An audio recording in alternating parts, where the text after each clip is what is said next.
l'État près des situations aussi de la population, puisque cette proposition a été déjà envoyée au niveau de CPAJ. Toutefois, l'UDPS projette déjà la protestation lors de votre essai. Voulez-vous me dire ce qu'on reproche, par exemple, à la proposition de loi relative au Conseil, à la composition du Conseil supérieur de la magistrature? Qu'est-ce qu'on reproche à cette...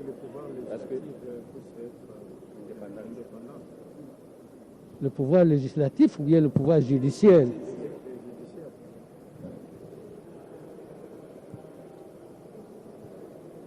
Est-ce que vous savez ce que c'est le Conseil supérieur de la magistrature? Est-ce que vous savez ce que c'est le Conseil supérieur de la magistrature? Les gens sont dans la confusion à cause des journalistes qui ne leur expliquent pas clairement de quoi il s'agit. Le Conseil supérieur de la magistrature, il est composé de son rôle, sa mission, c'est, si vous voulez, l'organe qui est comme dans une société commerciale, la direction du personnel. La direction du personnel, direction des personnels pour recruter les agents de la société, pour les gérer au jour le jour, nomination, révocation, c'est ça, si vous voulez, en gros, si je peux faire cette comparaison-là, c'est ça le Conseil supérieur de la magistrature. Il est composé de magistrats, il est composé de... Alors, je crois, si je vous comprends, je n'ai pas encore lu la proposition. Ce qui fait peur aux gens, c'est que les gens critiqueraient, c'est que le ministre de la Justice siège dans le Conseil supérieur de la magistrature. Et puis, s'il vous plaît, je vous dis que c'est le cas en France. C'est le cas en France. Le ministre de la Justice, garde des Sceaux, est membre du Conseil supérieur de la magistrature. Est-ce que ça empêche l'indépendance de la justice en France? Est-ce que ça nuit à l'indépendance de la justice en France que le ministre de l'Intérieur, pas de la Justice, garde des Sceaux, siège là-dedans? Donc, moi, il faut qu'on explique bien à l'opinion, qu'on explique bien qu'est-ce que c'est que le Conseil supérieur de la magistrature. Est-ce que le Conseil supérieur de la magistrature rend des jugements? Absolument pas. Ça, c'est le rôle des juridictions, des tribunaux, tribunal de paix jusqu'à la Cour constitutionnelle. Ce sont les juges qui rendent les jugements. Ce sont ceux-là qui doivent être revêtus de l'indépendance. Pas les magistrats du parquet, par exemple. Parce que les officiers du ministère public, c'est-à-dire le parquet, ne rend pas la justice. Sa mission, c'est de rechercher les infractions et d'envoyer devant le juge ceux que le parquet estime avoir commis des infractions. Le parquet les envoie, le parquet les accuse. Vous avez vu dans le procès de Khmer, quand même, tout récemment. Donc, le ministère public ne fait pas partie du siège, c'est-à-dire il n'est pas membre, il n'est pas parmi ceux qui jugent. Et ce sont ceux qui jugent qui doivent jouir de l'indépendance, qui ne doivent pas subir de pression, ni de la part des parlementaires, ni de la part du gouvernement. Mais les officiers du ministère public, c'est, si vous voulez, le prolongement des OPJ. Si vous voulez, c'est le prolongement des officiers. Alors qu'ils soient sous l'autorité du ministère public, qu'ils reçoivent des injonctions du ministère public, c'est loin de porter atteinte à l'indépendance des juges. Alors là, les gens ne maîtrisent pas ces notions et vous, les journalistes, vous contribuez à la confusion parce que vous-même, peut-être que vous ne maîtrisez pas ces notions-là. Voilà. Oui. Est-ce que l'honorable, en accordant plus de pouvoir de gestion au ministre de la Justice, il n'est pas que le ministère public soit dépourvu de tout pouvoir de poursuite? Non, non, non. D'abord, si le ministre de la Justice entre dans le Conseil supérieur de la magistrature, ça ne sera qu'une personne. Ça ne sera qu'une personne. Si le Conseil supérieur de la magistrature, siège comme aujourd'hui, sans la présence du ministre de la Justice, il siège, il prend des décisions et tout, dans le sens de nommer les magistrats, dans le sens de les promouvoir, dans le sens de les révoquer et tout, le Conseil supérieur de la magistrature, où est-ce qu'il envoie les résultats? Il envoie les résultats à l'exécutif. Il envoie les résultats à l'exécutif, au chef de l'État. Alors, pourquoi empêcher que l'exécutif soit là d'où viennent les décisions? Pourquoi? Alors, c'est que l'honorable, est-il interdit à un élu de faire la proposition de loi qui aujourd'hui est comme... Non, on ne peut pas interdire ça, c'est dans la Constitution. C'est la Constitution qui indique d'où viennent les lois. Les lois viennent du gouvernement. Alors on parle de projet de loi. Les lois viennent des députés. Alors on parle de proposition de loi. Donc ça, c'est dans la Constitution. Un député est dans son rôle de faire une proposition de loi. Ça, c'est dans ses attributions, dans le cadre de son mandat.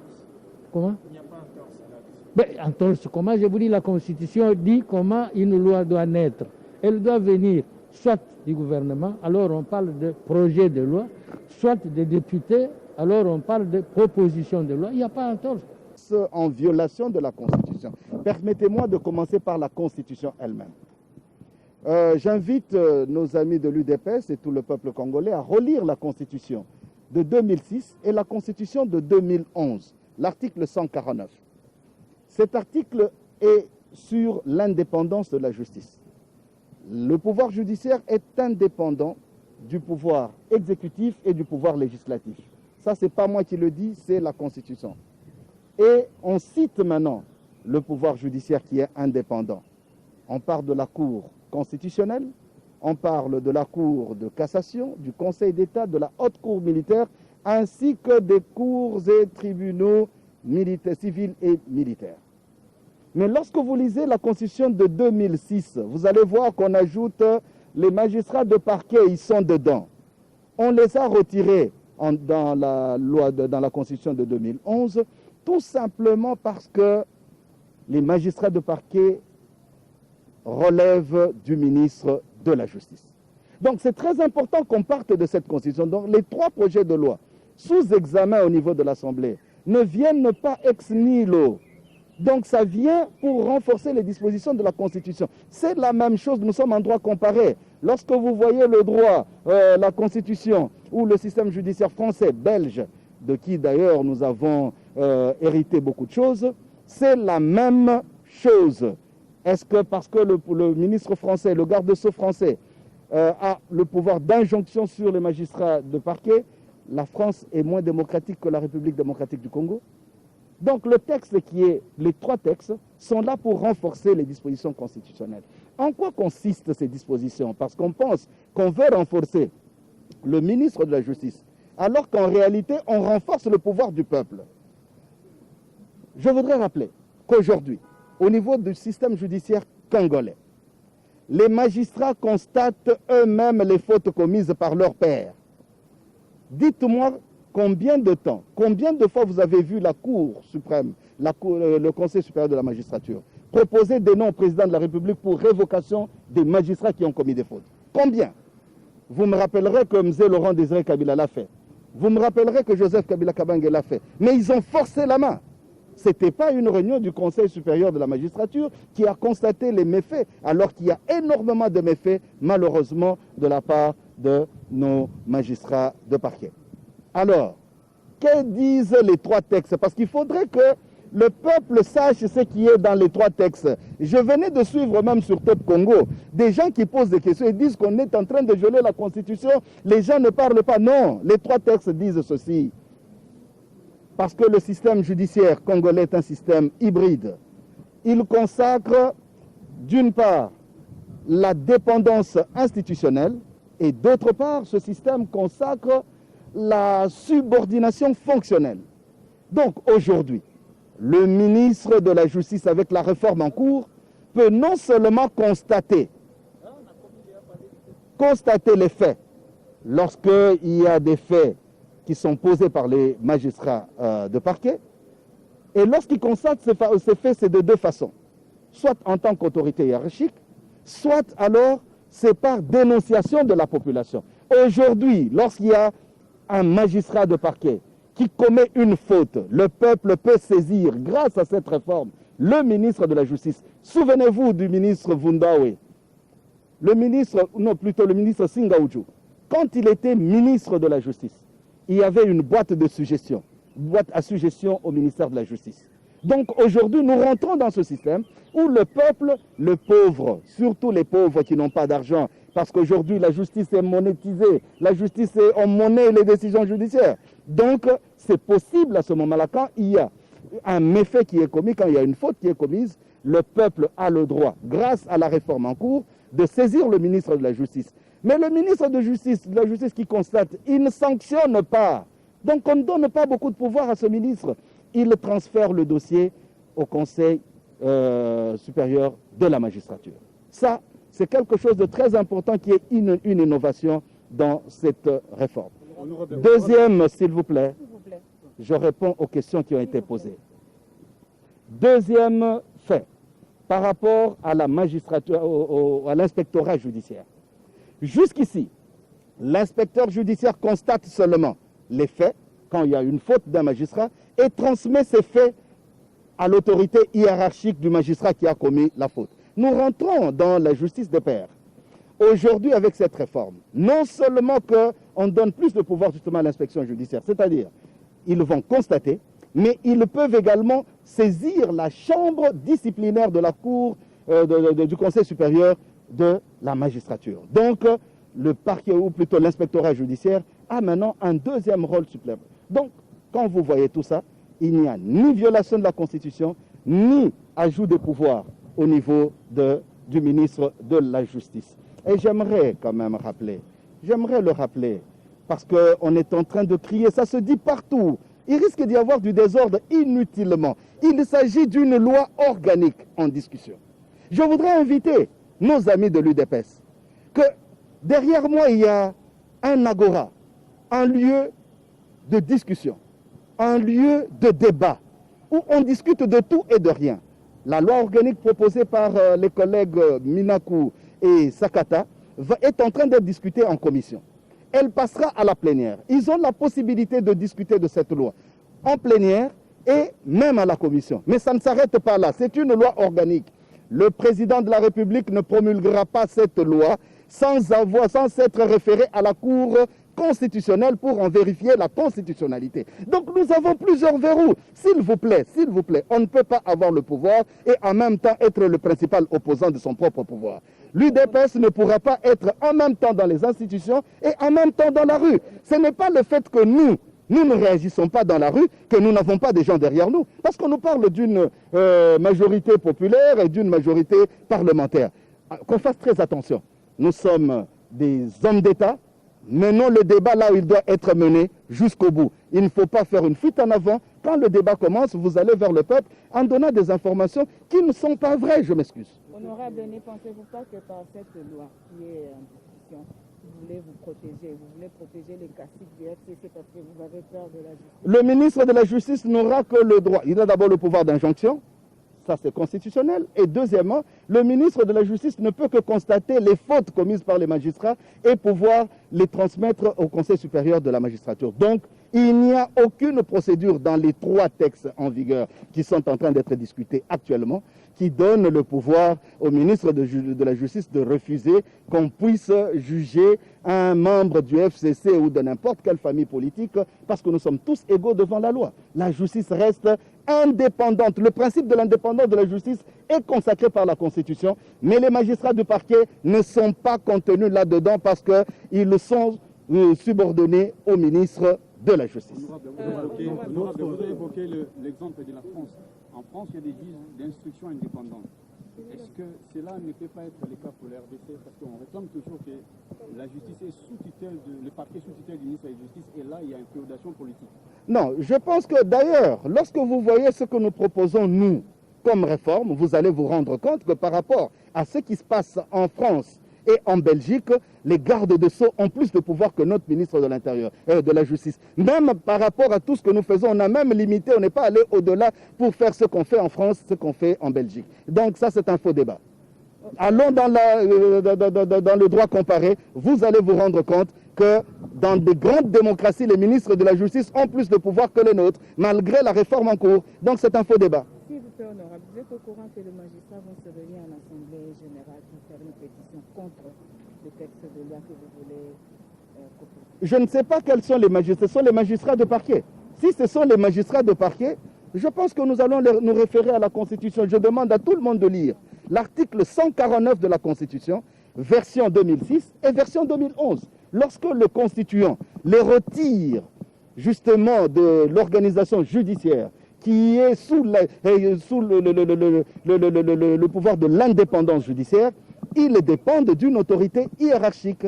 Et quand ils dépendent de cette autorité hiérarchique, il y a des mesures qui doivent être prises. Et cette loi ne fait que renforcer cette mesure. Il n'y a rien de nouveau. On ne donnera pas au ministre de la Justice d'autres pouvoirs que ceux qui sont compris dans cette loi. Donc il faudrait qu'on évite d'aller au-delà de ce qui est prescrit dans cette loi. On l'avait dit la fois dernière, nous regrettons cette façon de voir les choses. Est-ce que les gens ont lu réellement cette proposition de loi?